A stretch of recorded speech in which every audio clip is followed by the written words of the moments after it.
दोस्तों जैसा हम जानते हैं एक्सेल को बेसिकली हम यूज़ करते हैं डेटा के लिए।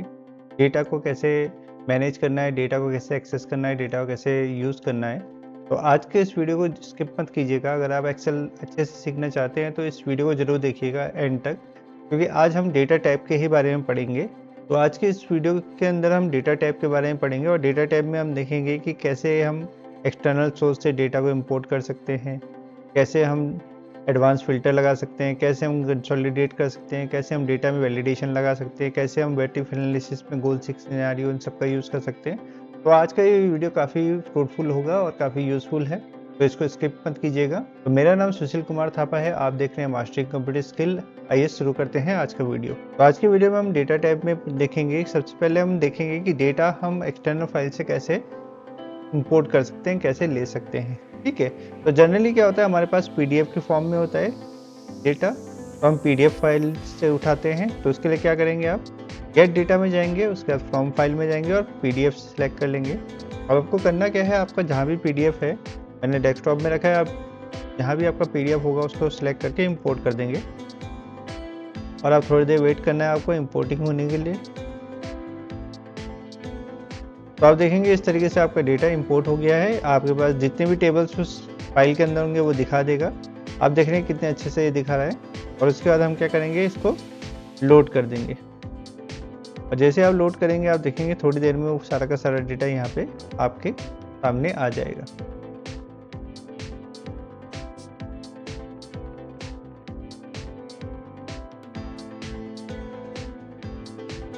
तो आप देख रहे हैं कि सारा का सारा डेटा हमारे पास यहाँ इंपोर्ट हो गया है।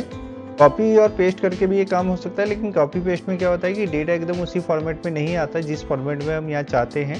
तो आप यहाँ देख रहे हैं आराम से आपका डेटा आ गया। आप आराम से उसको आप एडिट कर सकते हैं, बिल्कुल एडिटेबल है। आप कुछ भी चेंजेस करेंगे तो आपको यहाँ पे वो दिखने लग जाएगा। ठीक है, तो आप देखेंगे डेटा आ गया है हमारे पास और ये इजीली एडिटेबल है। आप इसको आराम से एडिट कर सकते हैं। इसमें नाम चेंज करना है, अपने नंबर चेंज करने हैं, जो कुछ करना है, जैसा काम करना है वो आप कर सकते हैं, क्योंकि आपका डेटा अब आराम से आपके पास आ गया है। ठीक है, तो इस तरीके से हम एक्सटर्नल किसी फाइल से, खास करके पीडीएफ से डेटा को इंपोर्ट कर सकते हैं। ओके, नेक्स्ट आता है कि जब भी हमें किसी वेबसाइट से कोई डेटा लेना होता है। सपोज ये वेबसाइट है और इसमें कोई टेबल है, ये टेबल है या नीचे वाली टेबल है, मुझे ये टेबल चाहिए अपने एक्सेल में। तो एक तरीका तो क्या है, मैं इसको यहाँ से कॉपी करूँ, वहाँ पे पेस्ट करूँ। ठीक है, मैंने यहाँ से कॉपी किया और यहाँ पे एक नई शीट में लाके इसको पेस्ट कर दिया। ठीक है, तो आप देख रहे हैं पेस्ट तो हो जा रहा है, लेकिन इससे काफ़ी फॉर्मेट में काफ़ी प्रॉब्लम है। दूसरा, इसमें दुनिया भर के हाइपरलिंक आ जा रहे हैं। तो मैं चाहता हूँ ये सारी चीज़ें ना हो, तो उस केस में आप क्या करेंगे, आप सेम डेटा में जाएंगे, गेट डेटा में जाएंगे, अब फ्रॉम अदर सोर्सेज में जाएंगे और यहाँ पे मिलेगा आपको फ्रॉम द वेब। ठीक है, अब फ्रॉम द वेब में जैसे आप क्लिक करेंगे, यहाँ पे आपका ऑप्शन खुल जाएगा वेब का। आपसे पूछेगा यूआरएल डालना है, तो यूआरएल आपने कौन सा डालना है, वही यूआरएल डालना है जिस पर्टिकुलर वेबसाइट में वो टेबल आपको दिख रहा है, वो यूआरएल डालना है। वो सारे टेबल उठा लेगा और इसके बाद आप यहाँ पे उसको पेस्ट करके ओके कर देंगे। आपको वेट करना है कनेक्शन का। तो ये क्या करेगा, उस पर्टिकुलर वेबसाइट में या उस पर्टिकुलर वेब पेज में जितने भी टेबल होंगे उन सारे टेबलों को यहाँ पे आपके दिखा देगा। और आपने बस करना क्या है, उसमें से एक को चूज़ करना है और यहाँ पे उसको लेके आना है। कैसे करना है वो देखते हैं। तो आप यहाँ देख सकते हैं सारे टेबल आ गए हैं। तो सपोज़ मुझे कोई भी टेबल चाहिए, तो सपोज़ मैं ये वाला देखता हूँ। 4 नंबर का टेबल नहीं चाहिए मुझे, 5 नंबर का चाहिए, 6, 7। ठीक है, मुझे कौन सा चाहिए जिसमें फॉर्मेट स्प्रेडशीट इस तरीके से है, फॉर्मेट एक्सटेंशन और डिस्क्रिप्शन। ठीक है, ये वाला टेबल चाहिए मुझे, तो मुझे ये वाला टेबल चाहिए और मैं इसको सिलेक्ट करूँगा टेबल नंबर 2 को और लोड करूँगा। तो आप यहाँ देखेंगे कि आपका टेबल पूरा का पूरा आ जाएगा। तो आप देख रहे हैं यहाँ पे आपका पूरा का पूरा टेबल आ गया है। इसमें कोई भी हाइपरलिंक नहीं लगा हुआ है, फॉर्मेट भी अपने आप सेट हो गया है। तो इस तरीके से आप क्या कर सकते हैं, डेटा में गेट डेटा का यूज़ करके आप अलग अलग जगह से डेटा ले सकते हैं। आपके पास कोई पुराना एक्सेल का फाइल है, उससे आप डेटा ले सकते हैं। ठीक है, कोई टेक्स्ट फाइल है, CSV है। CSV का मतलब क्या होता है, कॉमा सेपरेटेड वैल्यू, यानी कि कुछ वैल्यूज है जो कॉमा कॉमा करके सेपरेटेड है, तो उसको आप यहाँ लाना चाहते हैं तो वो भी आ जाता है। ठीक है, उसमें डिलीमीटर लगे होते हैं, ये सारी चीज़ें लगी होती हैं। उसके बाद ऑनलाइन सर्विस है, किसी ऑनलाइन सर्विस से मंगा सकते हैं। इस तरीके से आप काफ़ी ज़्यादा ऑप्शन है आपके पास। अभी हम 2 ही ऑप्शन देख रहे हैं। अदर सोर्स में वेब है, शेयर पॉइंट है, ठीक है, ब्लैंक क्वेरी, काफ़ी ज़्यादा चीज़ें हैं, इसका आप यूज़ कर सकते हैं। अब डेटा में जो हमारा नेक्स्ट टूल आता है वो आता है हमारा फ़िल्टर, ठीक है। तो फ़िल्टर, नॉर्मल फ़िल्टर तो आपको पता ही है, आप लोगों ने नॉर्मल फ़िल्टर का यूज़ किया ही होगा। कि आपने क्या करना है, यहाँ पे फ़िल्टर लगा देना और उसके बाद आप यहाँ पे सपोज़ मुझे किसी बच्चे का रिज़ल्ट सर्च करना है, मैं उसका नाम से सर्च करूँगा। सपोज़ मैं रमेश का देखना चाहता हूँ, ठीक है। तो आप ओके करेंगे और यहाँ सिर्फ रमेश का रिज़ल्ट दिखेगा। ये नॉर्मल फ़िल्टर होता है, तो ये आपको पता ही है, आप लोग इसका यूज़ करते रहते हैं, ठीक है। यहाँ से हम किसी भी फील्ड में लगा सकते हैं फ़िल्टर। सपोज़ आपको परसेंटेज देखना है या रिज़ल्ट से पास का देखना है, तो आप क्या करेंगे, पास लिख देंगे ऊपर, ठीक है, और ओके कर देंगे। तो फ़िल्टर काफ़ी काम की चीज़ होती है, ख़ास करके जब आप काफ़ी ज़्यादा डेटा है और आपको किसी पर्टिकुलर टाइप के डेटा को सर्च करना है, तो वहाँ पे फ़िल्टर काफ़ी ज़्यादा काम में आता है, ठीक है। आप सिलेक्ट ऑल करके ओके कर देंगे तो इस तरीके से आपको सारा डेटा दिखने लग जाएगा। नेक्स्ट आता है हमारा एडवांस फ़िल्टर। एडवांस फ़िल्टर में क्या होता है कि आप फ़िल्टर तो लगाओगे, डेटा को फ़िल्टर करोगे, लेकिन किसी पर्टिकुलर कंडीशन के अकॉर्डिंग, ठीक है। अब वो कंडीशन क्या हो सकती है, वो रिज़ल्ट हो सकता है कि आप सिर्फ पास वाले बच्चों का देखना चाहते हो, या मुझे किसी ने कहा कि कंपार्टमेंट की मुझे अलग से लिस्ट बना के दो, या उन बच्चों की लिस्ट बना के दो जो फेल हुए हैं।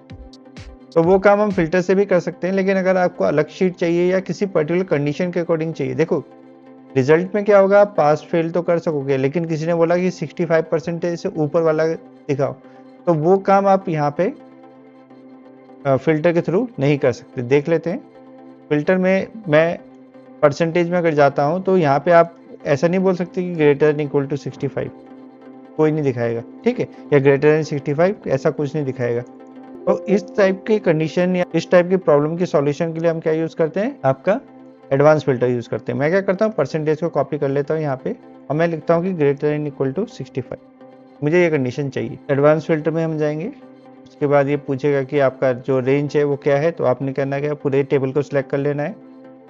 इसमें हेडिंग्स भी आपने इंक्लूड करनी है, हेडिंग्स को नहीं छोड़ना है। उसके बाद पूछेगा क्राइटेरिया रेंज क्या है, तो ये है मैं क्राइटेरिया रेंज, आप सिलेक्ट कर लीजिए। अब इसमें 2 ऑप्शन देता है, filter in list, in place, copy to another location. तो आपको पहला वाला ऑप्शन चूज़ नहीं करना है। पहला वाला ऑप्शन आप चूज़ करोगे तो क्या होगा, आपका ओरिजिनल डेटा फ़िल्टर हो जाएगा। फिर आप उसमें किसी और टाइप का फ़िल्टर नहीं लगा सकते, या ओरिजिनल डेटा आपसे कोई मांगेगा तो वो आपको नहीं मिलेगा। तो आपने क्या करना है, कॉपी टू अनदर लोकेशन करना है। कॉपी टू अनदर लोकेशन में क्लिक करने के बाद उस जगह क्लिक करना है जहाँ से आगे आप डेटा चाहते हो, ठीक है। तो इस चीज़ का ध्यान रखना कि आगे खाली हो, ऐसा ना हो कि इसके बीच में कहीं आप क्लिक कर दें। ऐसी जगह क्लिक करेंगे जहाँ खाली हो, उसके बाद ओके करेंगे तो आप देखेंगे 65 से ऊपर जितने भी परसेंटेज होंगे, या आप चेक कर लेंगे 65 से ऊपर वाले जितने परसेंटेज होंगे, केवल वही आ गए, ठीक है। वैसे आपसे अगर कोई बोलता है कि मुझे तो रिजल्ट चाहिए, रिजल्ट देखना है, ठीक है, तो मैं इसको क्या करता हूँ, डिलीट कर देता हूँ। और कोई बोलता है कि यार रिजल्ट चाहिए, तो मैं बोलता हूँ ठीक है, रिजल्ट के अकॉर्डिंग ले लेते हैं। और रिजल्ट किसका चाहिए, फेल बच्चों का रिकॉर्ड चाहिए, यानी कितने बच्चे फेल हुए हैं उनका रिकॉर्ड चाहिए, ठीक है। आप क्या करना है, इस हेडिंग को ही कॉपी कर लेना, क्योंकि स्पेलिंग थोड़ी सी इधर उधर हो जाएगी तो आपका जो डेटा है वो नहीं आ पाएगा।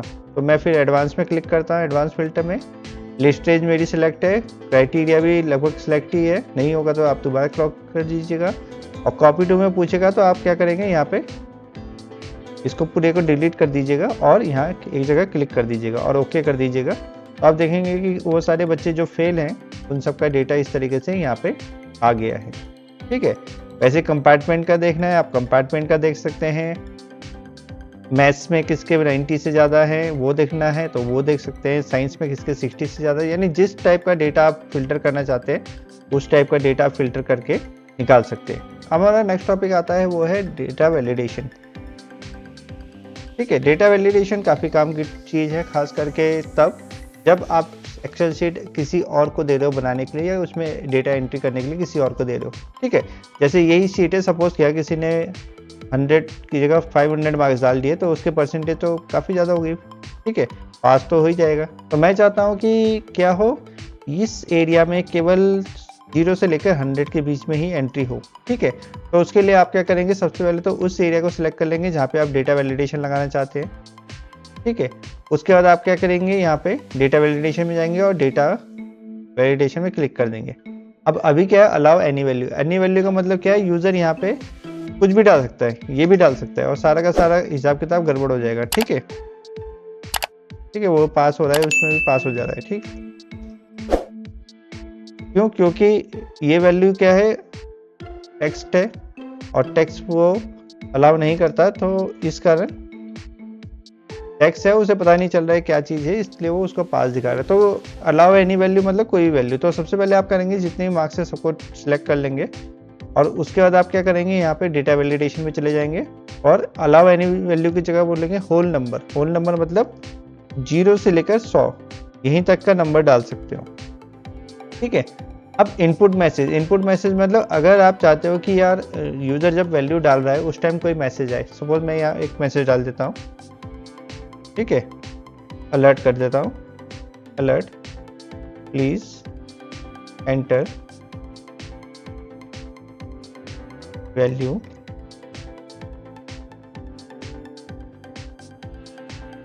बिटवीन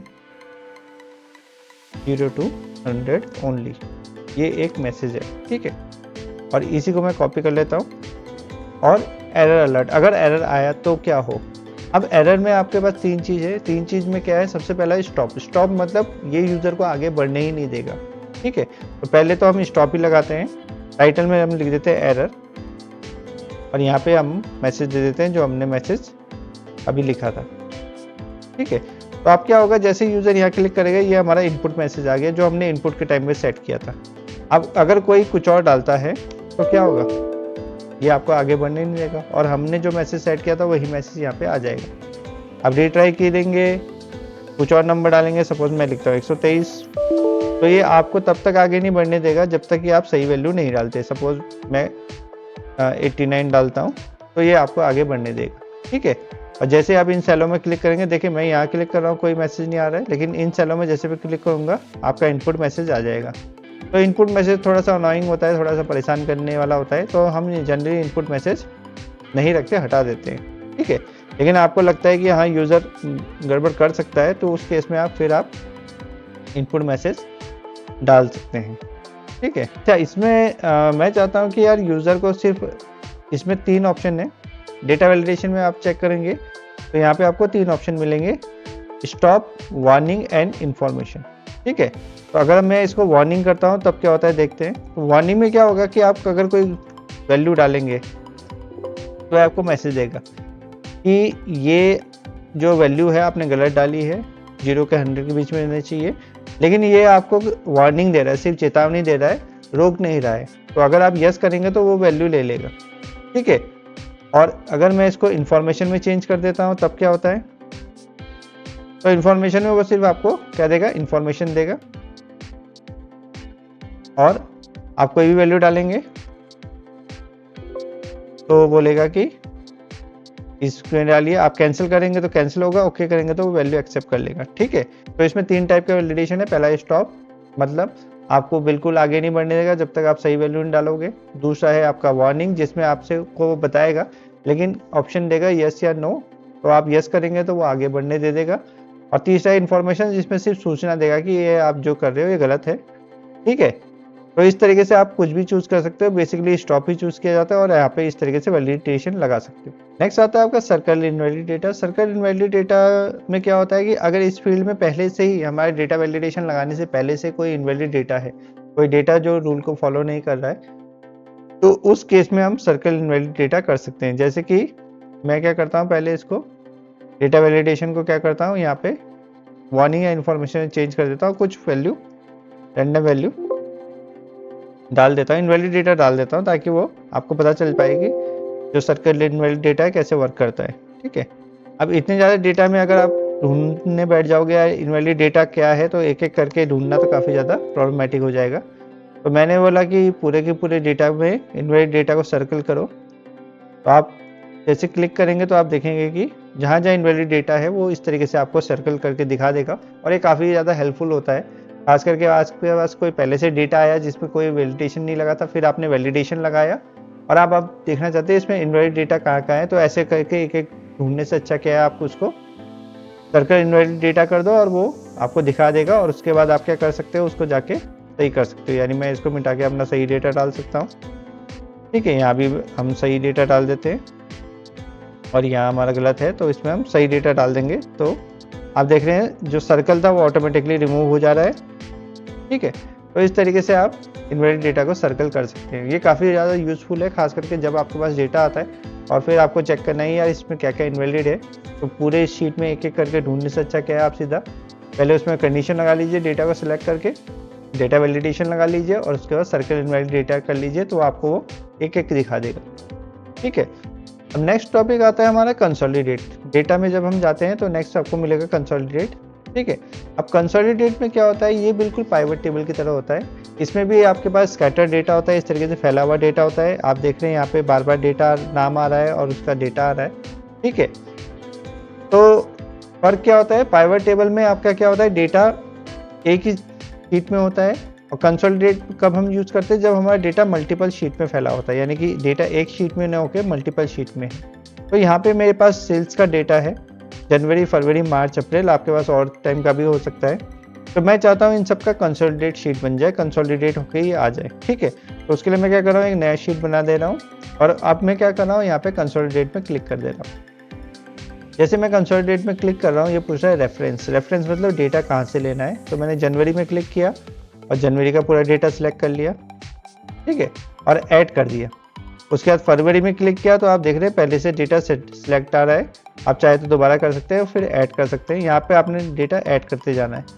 फिर मार्च का ले लिया, ऐड कर दिया, अप्रैल का ले लिया, ऐड कर दिया। तो 4 महीने का मैंने ऐड कर दिया। मैं बोला मुझे टॉप रो चाहिए, ठीक है, और लेफ्ट कॉलम चाहिए। अच्छा, अब इसमें फंक्शन आपके अलग अलग मिलेंगे। आपने काउंट करना है किसने कितना सेल किया, एवरेज निकालना है, मैक्स मिनिमम क्या निकालना है। तो बेसिकली हम सभी निकालते हैं। तो मैंने बोला टॉप रो और लेफ्ट कॉलम दोनों आए, लेफ्ट कॉलम में क्योंकि नाम है। और जैसे मैं ओके में क्लिक करूंगा आप देखेंगे कि सिर्फ नाम आए हैं। 4 लोग थे वहाँ पे, यहाँ पे क्या थे, 4 लोग थे, उनका डेटा रिपीट हो रहा था। तो यहाँ पे क्या हुआ, सिर्फ उनके नाम आए और उनका टोटल सेल आ गया कि टोटल उन्होंने 4 महीने में ईस्ट में कितना सेल किया है, वेस्ट में कितना सेल किया है, नॉर्थ में कितना सेल किया है, साउथ में कितना सेल किया है। सेम चीज़ हम पाइवट टेबल में कर रहे थे। तो पाइवट टेबल और कंसोलिडेट में यही फर्क है कि पाइवट टेबल में क्या है, आपका डेटा सेम सीट में रहेगा, एक ही सीट में रहेगा।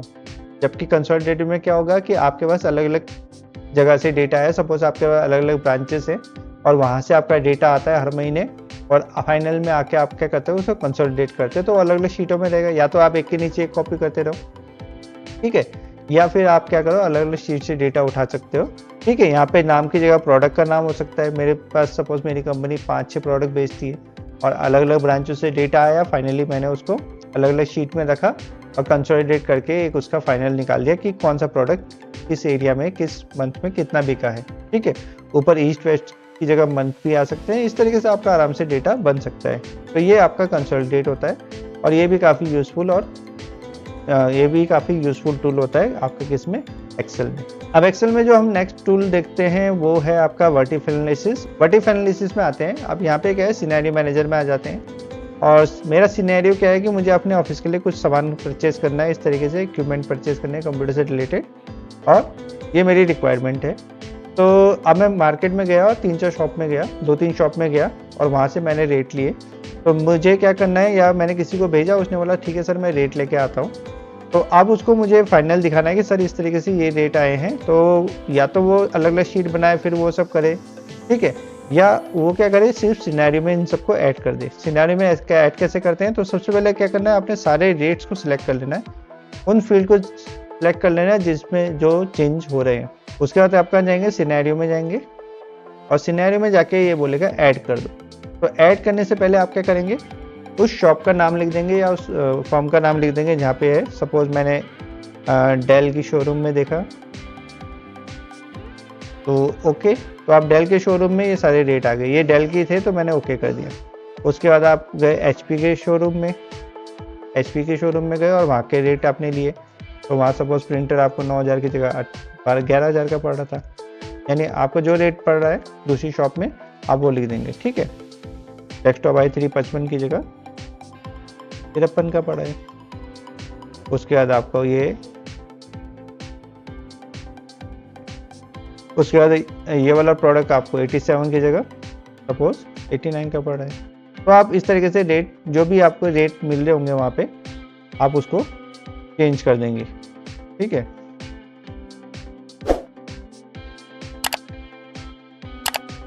तो मैं इसको फटाफट चेंज कर देता हूँ। तो एक सिनेरियो ऐड कर दिया। ऐसे मैं एक और कर देता हूँ, ज़्यादा नहीं करते। आपके पास 10 शॉप होंगे, आप 10 सिनेरियो ऐड कर दीजिएगा। ठीक है, फिर हम चलेंगे एसर में। आप कोई भी, यानी जरूरी थोड़ी ऐसा नाम हो, कुछ भी नाम हो सकता है। ठीक है, तो रेट ऐसे रखिएगा जो आसपास हो। ऐसा नहीं कि कोई चीज़ एक जगह 100 रुपये की मिल रही है और एक जगह 1200 की मिल रही है, तो इस तरीके के रेट मत रखिएगा, पास पास के रेट रखिएगा। ठीक है, तो सब इस तरीके से मैंने सिनेरियो बना दिए। तो अब अपने बॉस के पास गए, उन्होंने बोला दिखाओ आपने क्या बनाया है। तो आपने बोला सर ये है। तो आप जाओगे सिनेरियो में और बोलोगे सर डेल के रेट तो ये है, एचपी के रेट ये है। ठीक है, आप देख रहे हैं टोटल भी चेंज हो जा रहा है, सारा फॉर्मूला चेंज हो रहा है। उसके बाद एसर के रेट ये है। ठीक है, तो इस तरीके से आप दिखा सकते हैं। ठीक है, तो उन्होंने बोला यार ऐसे समझ नहीं आ रहा, तुम क्या करो, इसकी समरी दे दो। तो आपने कुछ नहीं करना, समरी में क्लिक करना है।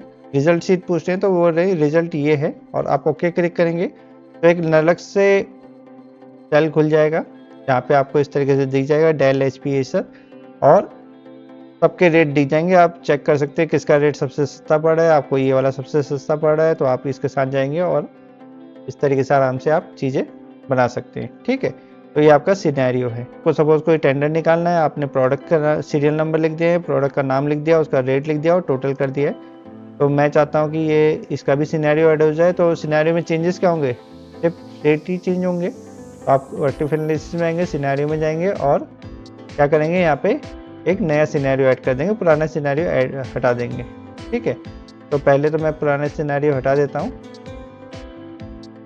ठीक है, क्योंकि ये सेम सीट में इसलिए दिखा रहा है, तो आप ऐड कर देंगे। उसके बाद यहाँ पे लिख देंगे कि सपोज कोई भी है, कमल है।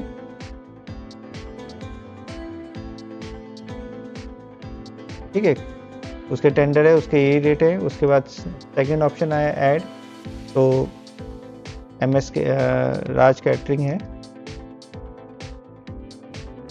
तो राज कैटरिंग में कुछ और रेट चेंज हो जाएंगे। सपोज 12 रुपये समोसा दे रहा है, समोसा वो 15 की जगह 16 रुपये का दे रहा है। ठीक है, कोल्ड ड्रिंक है 20 रुपये की जगह 25 रुपये की दे रहा है।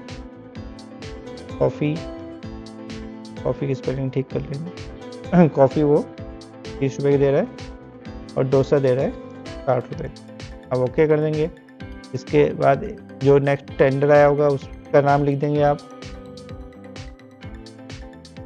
और उसके रेट चेंज कर देंगे, जो भी रेट होंगे। जो जो चेंजेस होंगे आप वही करेंगे, बाकी चेंजेस छोड़ देंगे। ठीक है, तो इस तरीके से सपोज 2-3 हमारे पास फॉर्म आए थे, हमने उनको ऐड कर दिया। और आप एक एक करके देख सकते हैं कि राज कैटरिंग का क्या है। तो आप शो करेंगे अगर, तो वो रेट दिखा देगा। राजेश का क्या है, इस तरीके से। और आपको अगर इसका फाइनली समरी चाहिए तो आप समरी क्लिक करेंगे। अच्छा, यहाँ पे E1 सेल लेना है, E1 सेल नहीं लेना, हमने वो लेना है जहाँ पे टोटल है। ठीक है, वो वाला सेल क्लिक करना है जहाँ पे टोटल है। आप चाहे तो उसका पाइवट टेबल, पाइवट रिपोर्ट भी बना सकते हो या सिर्फ समरी बना सकते हो। तो अभी समरी बनाएंगे, पाइवट टेबल, पाइवट रिपोर्ट पे नहीं जाएंगे। ठीक है, और आप जैसे ओके क्लिक करोगे, आप यहाँ देखोगे इस तरीके से आपका सिनेरियो की समरी बन के आ गई है। तो आप चाहे तो इसको क्या कर सकते हो, टेंडर में कंपैरिजन शीट बनाने के लिए भी इसका यूज़ कर सकते हो। तो आप देखोगे सबसे कम रेट में कौन दे रहा है, आपका 102 रुपये में ये दे रहा है कमल। तो आप क्या करोगे, कमल को टेंडर अलॉट कर दोगे। ठीक है, उसके रेट सबसे कम है और के मुकाबले। हाँ, कुछ चीज़ में ज़्यादा है, कुछ चीज़ों में कम है। तो फाइनल टोटल देखा जाएगा कि टोटल कितने में दे रहा है। तो इस तरीके से आप सिनेरियो का यूज़ करके अपना काम कर सकते हो।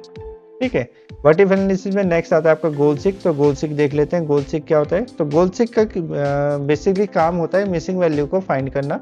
ठीक है, सपोज पहला हम ये वाला देख लेते हैं कि help to find missing value. Missing value कैसे फाइंड करता है।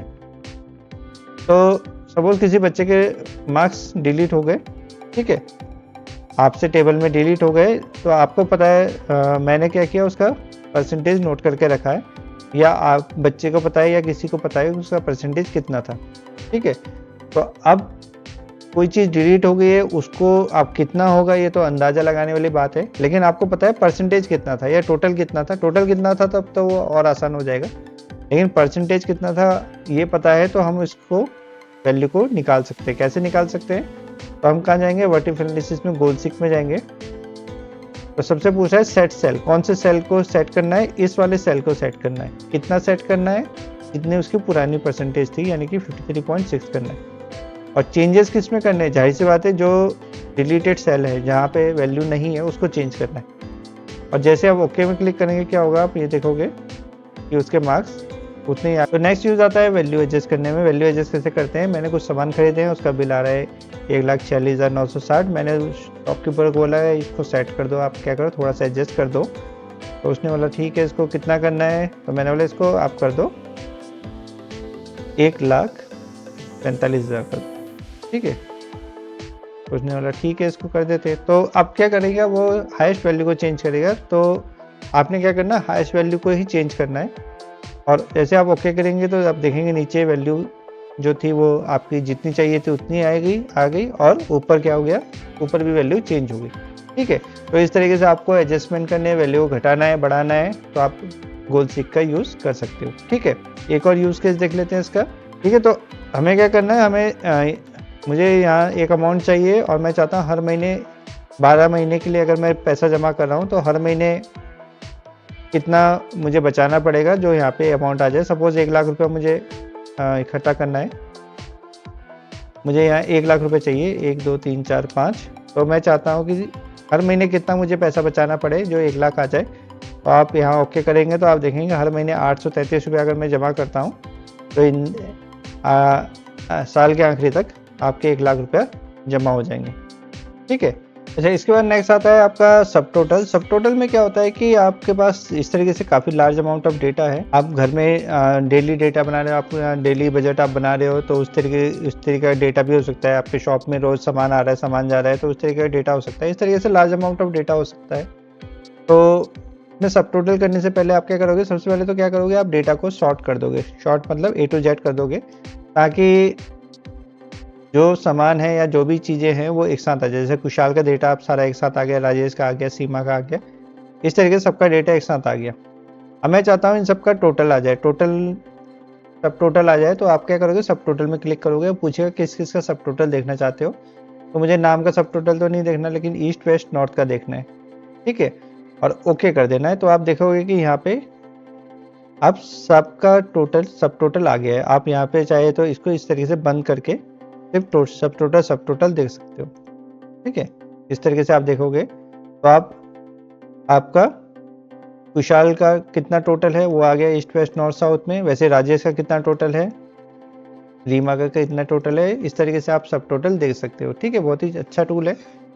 बस इसमें प्रॉब्लम ये है कि आपका डेटा शॉर्टेड होना चाहिए और एक ही नाम होना चाहिए, ठीक है। नाम की स्पेलिंग में कुछ गड़बड़ हो गई, सपोज मैं घर के राशन का कुछ बना रहा हूँ और मैंने मिल्क लिखा है और दूसरे का दूध लिख दिया, टमाटर लिख दिया, इस तरीके से कुछ लिख दिया तो थोड़ी सी दिक्कत हो जाएगी, और पहले शॉर्ट करना ज़रूरी है, ठीक है। तो इस तरीके से आप इसको ग्रुप अनग्रुप भी कर सकते हैं। सब टोटल में जैसे आप सब टोटल करोगे ग्रुपिंग भी हो जाएगा। आपको देखना है कि रीमा का टोटल किस तरीके से है, तो आप देख सकते हो। जिसमें देखना है उसमें आप यहाँ साइड में प्लस माइनस में क्लिक कर दोगे और वो फील्ड आपका क्या होगा, बड़ा हो जाएगा या छोटा हो जाएगा, ठीक है। तो डेटा टैब में जितने भी टूल्स है, लगभग इंपॉर्टेंट टूल जितने भी थे सारे हमने कवर कर दिए। एक्सेल में जो डेटा टैब होता है काफ़ी इंपॉर्टेंट होता है, इसके टूल्स आपको आने चाहिए अगर आप एक्सेल में सीखना चाह रहे हो। तो आई होप ये वीडियो आपको पसंद आया होगा। आज जो भी आपको टूल पढ़ाए हैं ये सब आपको पसंद आए होंगे, समझ में आए होंगे। आई होप ये वीडियो आपको पसंद आया होगा। अगर ये वीडियो आपको पसंद आया तो आप उसको लाइक कीजिएगा, शेयर कीजिएगा, इससे हमें मोटिवेशन मिलता है। अगर आप वीडियो में पहली बार आए हैं तो चैनल को सब्सक्राइब कीजिएगा, क्योंकि इस पर इसी तरीके के और कंटेंट भी आने वाले हैं। आगे और चीज़ों की सीरीज़ भी आने वाली है, सी लैंग्वेज की सीरीज़ आने वाली है। तो आज के लिए इतना ही करते हैं। आप सबका दिन शुभ रहे। धन्यवाद।